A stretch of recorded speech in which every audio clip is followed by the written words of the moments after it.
Hi, how much do you pay for music? Is it $10.99 per month, or do you actually buy albums regularly? In turn, do you ever wonder if the cheap cost of music is bringing more harm than good to the art form? Perhaps is why this interview of Joe Armon-Jones interested me so much, where he says that the value of music has dropped, not just its cost, but to some degree its cultural value as well. Has music become too cheap? Putting a price tag on a piece of art which only has one copy is simple, but doing it on an art form which depends on selling copies of the original to make its artist money is much harder. We can put a price on the copyright of original music masters. Most famously is Taylor Swift recently buying her own masters from a scummy deal she was made to sign at the age of 15. And the physical copies of said masters have obvious monetary value to it, which is very easy to price. But what about its digital copies, the ones which actually makes the money? Obviously, there's a price to it, but who determines the price? In the world of physical copies, it's the labels who determines how much it costs. They factor tons of variables when placing a price to a CD copy, from the amount invested into the album, the cost of production, logistics and administration, the royalties which the artist will receive, the cut which record stores get, and the average market price for a copy. And once all this is factored in, they'll set a recommended retail price and allow stores to purchase records from them, to which the stores will put it on their shelves and let consumers buy it. This system, although convoluted, allows musicians to retain some power when it comes to evaluating their music. Because of this, The Clash were able to sell their magnum opus, London Calling, a double album, at the price of a single. Or in the case of musicians who runs their own labels, like Ian MacKaye, set the prices of their LPs at a lower cost so it's easily accessible. When the internet age shook up how we bought music thanks to mass pirating, it made the industry question what the true value of a song is.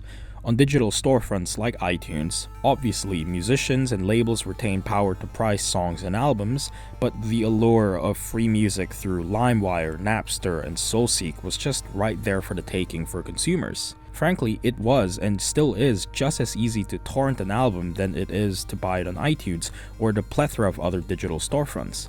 Of course, in came crashing music streaming platforms, with one particular Swedish-based tech company spearheading this new approach to listening to music on the internet. When Spotify came into the scene, they specifically tailored their app to compete with pirating. The goal was to make using their service significantly easier than pirating, to the point it made sense paying $10.99 per month rather than getting it for free. And it worked. However, this strategy of growth meant little thought was given to how much musicians will get paid.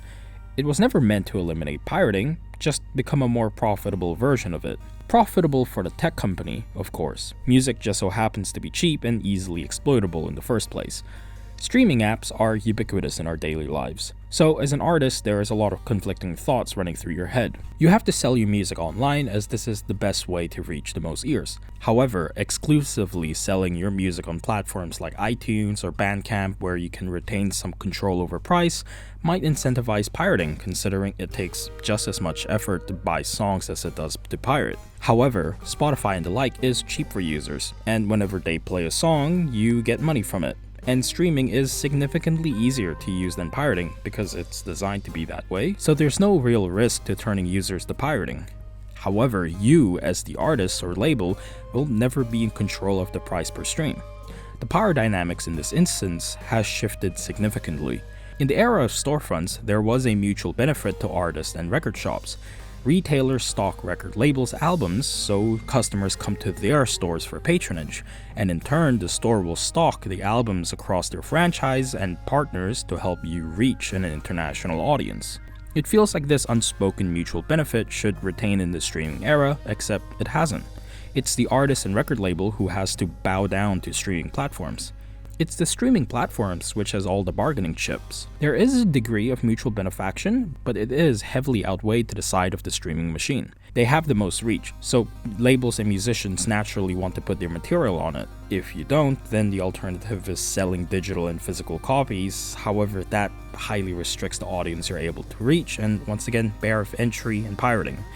The streaming machine knows this. They know that if a musician decides to strike out individually, they'll end up crawling back because streaming is the best way to gain an audience and make a living, especially if you aren't a well-established artist.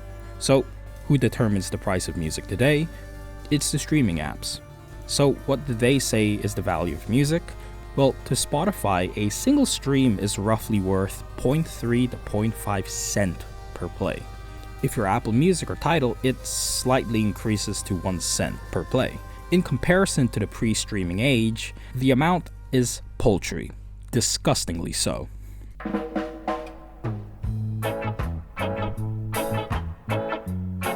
How much cultural value does this album hold? How about this album? Or this? All three of these albums are some of the most important albums to ever be released in its genres, but there's a good chance most don't know all three of these records, but are aware of the significance of at least one of them. Mad Villainy is probably the most famous of the bunch. Created by MF Doom and Madlib, it's one of the okay, what the hell am I even explaining it? It's Mad Villain. You'll already know it, it's a classic. 20 Jazz Funk Greats is not a bargain bin jazz funk record, but a seminal album released in the industrial music scene.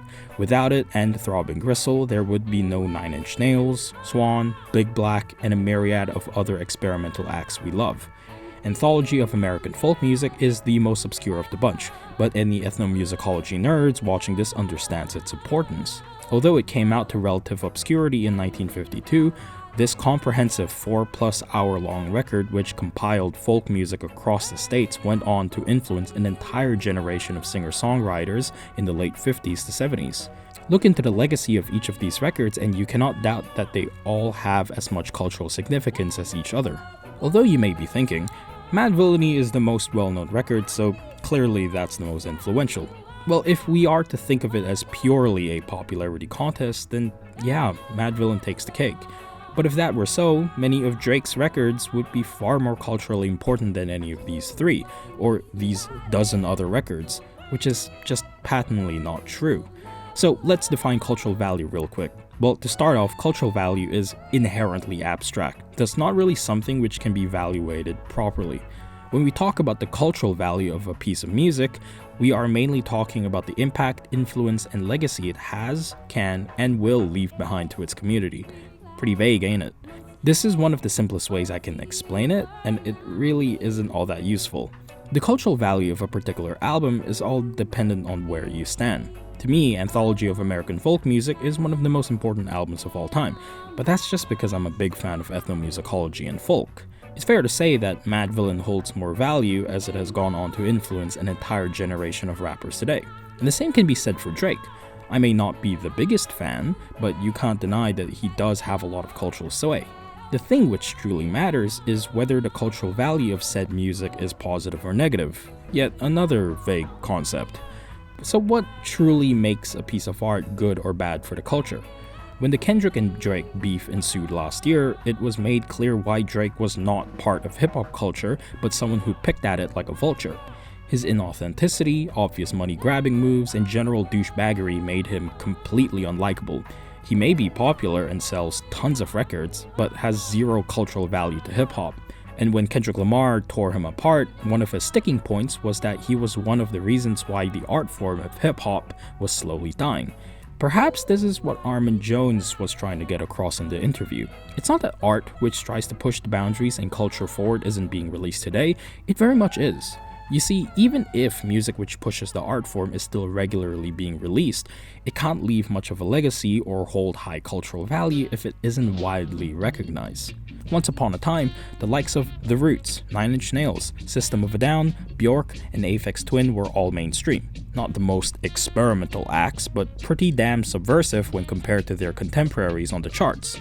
But today, similar acts like them would never reach it, and perhaps it's musicians like Drake which embodies it. When the monetary value of music has been devalued to such a degree as we see right now, the ones who can make a living from it become slimmer and slimmer. When that happens, an industry just takes less bets on innovators and falls back to what they know works well. What has resulted is a mainstream music scene which sees less innovators, but more people who makes the same sounding music over and over and over again in an effort to make money. Oh, by the way, this is the part where I quote Liz Pelly's Mood Machine. By the way, to that one commenter that remarked that I seem to really like this book, yes I do. You should go buy it. It's the best nonfiction book of 2025. As she describes the borderline dystopic streaming industry, it's the streaming machines who determines the value of music, not only its monetary but its cultural value, and to them, the only ones with true value is those which can guarantee a profit. The pre-streaming record label industry was broken, but at least it took punts on underground and experimental artists. At times, it functioned less like a cold calculated profiteering machine, rather felt like it was run by actual cultural curators. What the streaming machine has done is stripped all human curation and turned music into something which can be factory manufactured to turn a profit. So what we have is the likes of Spotify saying to artists, the only music we find valuable sounds exactly like music on this playlist, and any musicians who are trying to make it kind of has to play the game. And in the process has devalued the cultural cachet of music to such a degree that it feels like it's dying. Obviously, it isn't. Look at all the incredible musicians who are pushing the boundaries, but look at the mainstream and it feels dull.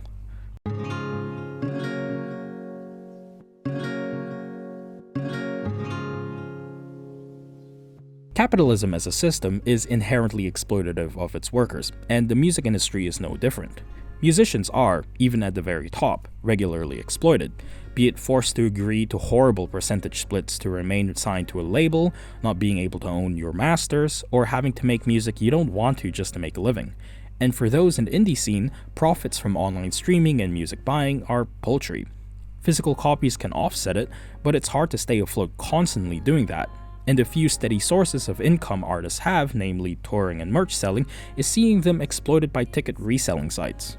Making it as a musician has never been harder, even though more people have easy access to listening and creating music than ever. Obviously, I feel like we can blame it on streaming service, but in all honesty, they are just one part of this overarching mess of an industry we have on our hands. This is a systematic problem.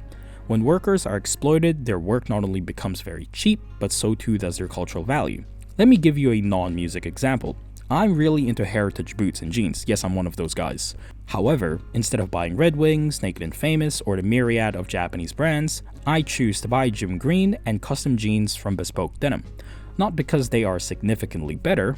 No, it's because they were made in countries where labor is regularly exploited. I know how that sounds. Jim Green is made in South Africa. Bespoke Denim is based in Indonesia. Both countries have problems with industrial exploitation to the point it has rendered their cultural reputation as cheap, disposable, and low quality. However, what is important to note is that the cost of labor never denotes skill of labor. Every single country in the world has talented craftsmen and artisans. However, it's countries like Indonesia, South Africa, China, and Vietnam where labor is cheap, easily exploited, and the idea of nothing good can be made there has stuck. But that is just not true. Look at these boots and pants, and it's clear there's nothing that makes it significantly worse than Red Wings or Naked and Famous. That's because the companies which makes them don't exploit their workers despite coming from a country whose cultural value has been degraded.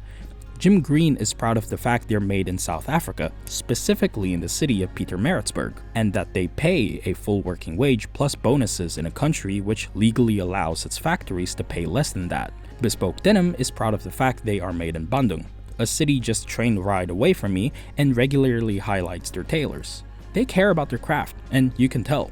Because they refuse to take part in the industry's exploitation game, rather uplifting the craftsmen and artisans, they too in turn raise their cultural value. When workers are not burdened with meeting unreasonable demands from their masters, they can produce their best works, which means they can charge more, making an actual living out of it, and also create art which contributes to the culture rather than adding to the landfill. That's what I love so much about the heritage boot and denim world. There's a heavy emphasis on buying something for life. This boot isn't something you throw once the soles go out. You go to a cobbler and they'll resole it, and you can get easily another 10 years out of it. Music is in a state where it feels disposable. Not only because it costs so little to have access to all of this, but because the mainstream music industry has created an environment where the idea of sitting down and listening intently to an album is just worthless. Rather, they would like you to passively listen to songs and just let it autoplay in the background, and perhaps also stumble across a few ads while you're at it. The internet was meant to free us from the shackles of the old record label and radio systems, yet it has only heightened the exploitations of musicians. Musicians are being paid peanuts by streaming apps. Ticket sites are taking abhorrent cuts from their concert sales, venues are starting to demand percentages on merch sales, and even physical media sales have been dropping. And as a consequence, music's cultural value too has dropped. Once again, there is always incredible music being made and released every day, but as much as I love Soul Glow, they'll never reach the ears of the masses. Whereas once upon a time, Rage Against the Machine and System of a Down were literally mainstream. Meanwhile, Soul Glow will probably never reach their predecessors' heights, not because they're bad, but because the system they've been made to play is inherently against them. And that sucks. So let's answer my question. Has music become too cheap? Kind of. Monetarily, it's an emphatic yes. To the point it's exploiting the work of musicians. Nice for us consumers, but not very nice for the artists we love. But culturally, it's hard to give an emphatic yes. Music will always have cultural value, no matter how cheap it gets. There will always be a Soul Glow, Tashiwara, Aya, Billy Woods, and the list continues endlessly. But how much appreciation and recognition will their records get outside of the independent and underground scene? Outside of the praise us music nerds and publication give to the likes of More Mother for pushing the boundaries of storytelling through experimental music, will the outside world ever give her an actual chance? The answer is probably not. Not because listeners are lazy, but because the system is set up to not highlight these artists. Art which pushes the streaming machine's mold of what profitable music sounds like is regularly shunned by them. They're not included in their massively popular playlists, nor will they ever get featured on your homepage. And if you actually want to get on the front page, you certainly have to pay your way there, but there's a good chance Spotify will just reject your power electronics project from ever being featured. Music will never go away. I love music, so do you, so does everyone else. However, the value of music has become too cheap. And that's that. Thanks everyone for watching. If you enjoyed the video, do leave a like and subscribe, or don't, I can't force you. If you want to support the channel, I have a Ko-fi page where you can donate, and I have a second channel where I upload music mixes, so if you want to hear what I've been listening to, you can subscribe to that. I also have an Instagram and Twitter, so if you want to keep up with whatever I'm doing, you can follow me there. So yeah, I'll see you all around.